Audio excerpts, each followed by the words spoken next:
Lições Bíblicas CPAD. Adultos. Quarto trimestre de 2022. Tema do trimestre: a justiça divina, a preparação do povo de Deus para os últimos dias no livro de Ezequiel. Comentarista: Pastor Ezequias Soares. Data: dia 27 de novembro de 2022. Lição 9. Gog e Magog, um dia de juízo. Palavra-chave: juízo. Classe Daniel, AD Central. Texto áureo. E sairá enganar as nações que estão sobre os quatro cantos da terra, Gog e Magog, cujo número é como a areia do mar para as ajuntar em batalha. Apocalipse capítulo 20 versículo 8. Verdade prática. A palavra profética anuncia que, antes da restauração espiritual de Israel, virão Gog e seu bando para invadir a Terra Santa, mas eles serão derrotados. Leitura bíblica em classe. Ezequiel capítulo 38 versículos 1 a 6 e capítulo 39 versículos 1 a 10. Veio mais a mim a palavra do Senhor, dizendo: Filho do homem, dirige o rosto contra Gog, terra de Magog, príncipe e chefe de Meseque e de Tubal, e profetiza contra ele. E dize: Assim diz o Senhor Jeová: Eis que eu sou contra ti, ó Gog, príncipe e chefe de Meseque e de Tubal. E te farei voltar, e porei anzóis nos teus queixos, e te levarei a ti, com todo o teu exército, cavalos e cavaleiros, todos vestidos bizarramente, congregação grande, com escudo e rodela, manejando todos a espada, persas, etíopes e os de Pute com eles, todos com escudo e capacete, Gomer e todas as suas tropas, a casa de Togarma, da banda do norte, e todas as suas tropas, muitos povos contigo. Tu, pois, ó filho do homem, profetiza ainda contra Gog e dize: Assim diz o Senhor Jeová: Eis que eu sou contra, ó Gog, príncipe e chefe de Meseque e de Tubal. E te farei voltar, e te porei 6 anzóis, e te farei subir das bandas do norte, e te trarei aos montes de Israel. E tirarei o teu arco da tua mão esquerda e farei cair as tuas flechas da tua mão direita. Nos montes de Israel cairás, tu, e todas as tuas tropas, e os povos que estão contigo, e as aves de rapina, e as aves de toda a asa, e aos animais do campo, te darei por pasto. Sobre a face do campo cairás, porque eu falei, diz o Senhor Jeová. E enviarei um fogo sobre Magog e entre os que habitam seguros nas ilhas, e saberão que eu sou o Senhor. E farei conhecido o meu santo nome no meio do meu povo de Israel e nunca mais deixarei profanar o meu santo nome, e as nações saberão que eu sou o Senhor, o Santo em Israel. Eis que é vindo e se cumprirá, diz o Senhor Jeová, este é o dia de que tenho falado. E os habitantes das cidades de Israel sairão, e totalmente queimarão as armas, e os escudos, e as rodelas, com os arcos, e com as flechas, e com os bastões de isso por 7 anos. E não trarão lenha do campo, nem a cortarão dos bosques, mas com as armas acenderão fogo, e roubarão aos que os roubaram e despojarão aos que despojaram, diz o Senhor Jeová. Introdução. A profecia cumprida na antiguidade bíblica tem levado a ala cética a argumentar que a profecia foi escrita depois do fato acontecido. Com relação às profecias messiânicas, não há como defender esse pensamento. Nesta lição, veremos as profecias de Ezequiel que tratam de eventos que ainda não ocorreram com Israel. Muito mais agora, com Israel no centro do noticiário mundial, eles não podem dizer que o profeta escreveu a profecia depois dos fatos. Tópico 1. Sobre a identidade dos povos invasores. Parte 1. Essa profecia envolve muitos nomes, e alguns deles até parecem enigmáticos. O nosso desafio é identificar quem são, hoje, os povos que Ezequiel menciona na antiguidade. 1. Os invasores. A profecia deixa claro que essa invasão será para o fim dos anos, no fim dos dias, depois da restauração do Estado de Israel. Isso significa que será antes da grande tribulação, ou, talvez, logo no início dela, portanto não é a mesma batalha do Armagedon. Outra informação importante é que os povos da coalizão do príncipe ou comandante chamado Gog são da Banda do Norte e outros grupos do norte da África, como etíopes e os de Pute. O capítulo 39 descreve a derrocada de Gog e os seus confederados. Essa informação geográfica é vaga e muito genérica, considerando a vasta extensão territorial e a multidão de povos que habitam ali.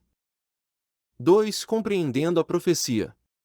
O discurso de Ezequiel deixa claro que a mensagem não é para a sua geração, mas para quando Deus fizer regressar o seu povo da diáspora de todas as nações da terra.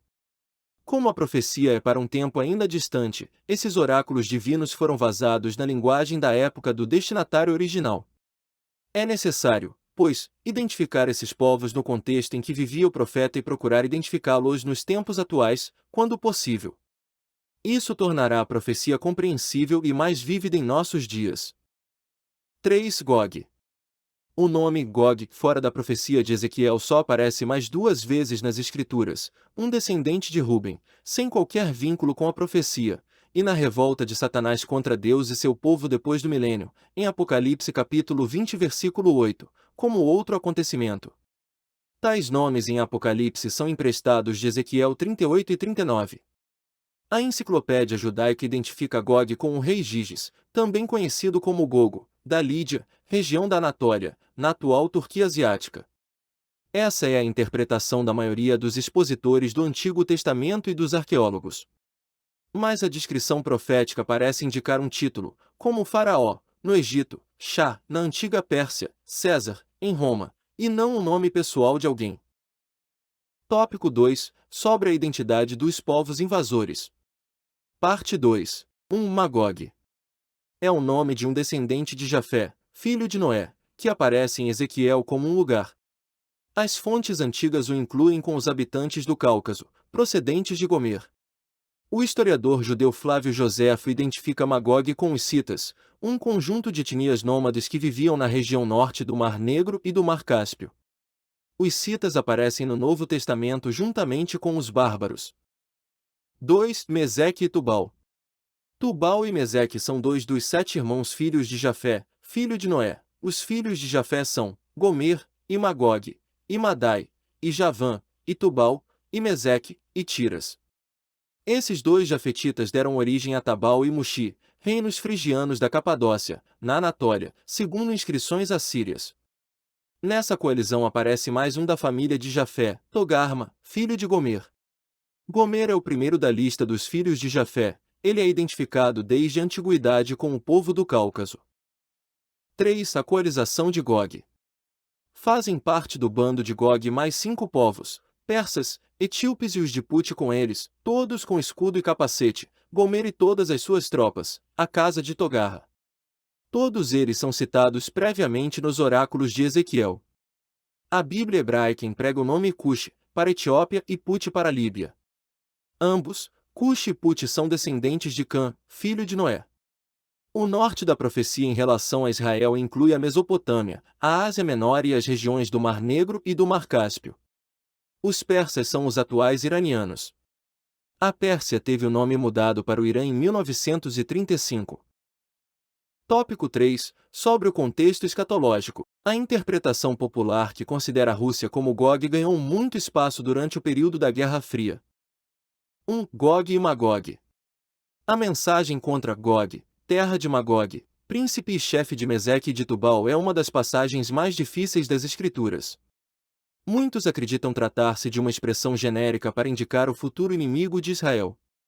O rei Giges, da Lídia, por exemplo, seria a figura do futuro inimigo de Israel que comandaria os seus confederados. Segundo o Talmud, literatura religiosa muito antiga dos judeus, Gog e Magog são 2 nomes paralelos de uma mesma nação. Esses inimigos de Israel serão derrotados e isso nos desperta a esperança da nossa vitória em Cristo, pois a profecia mostra que Deus está do lado do seu povo. 2. Como a Rússia aparece nesse contexto? A profecia afirma que Gog é príncipe e chefe de Meseque e de Tubal. A palavra chefe em hebraico é de significado amplo: cabeça, chefe, pico, monte, parte superior. Curiosamente, a Septuaginta traduziu o termo como substantivo próprio, Archontarrus, príncipe de Ros. Isso é mantido na versão bíblica tradução brasileira e em algumas versões inglesas. Foi a semelhança de Sons, Roche, Rússia, que levou muitos estudiosos a identificarem Roche com a Rússia, Meseque, com Moscou, atual capital da Rússia, e Togarma com Tobolsk, cidade russa. 3. Origem da interpretação. Esse pensamento não veio dos pentecostais e nem se trata de uma ideia oriunda dos dispensacionalistas, como equivocadamente dizem os críticos. Essa interpretação vem de longe, desde Gesenius, famoso orientalista alemão. Em seu léxico hebraico, O Rosh de Ezequiel capítulo 38 versículo 2, são os russos. Depois da Guerra Fria, o assunto foi ficando no esquecimento.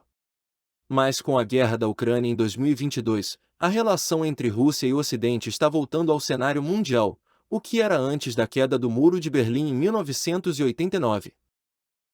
Conclusão: é importante saber que a invasão de Gog e o seu bando à terra de Israel é distinta da Batalha do Armagedon, pois o ataque de Gog será após a restauração de Israel, antes ou logo depois de começar a grande tribulação, ao passo que o Armagedon se dará no final desse período. Cabe também ressaltar que essa invasão não é a mesma rebelião de Gog e Magog, pois a profecia empresta de Ezequiel esses nomes. Amém.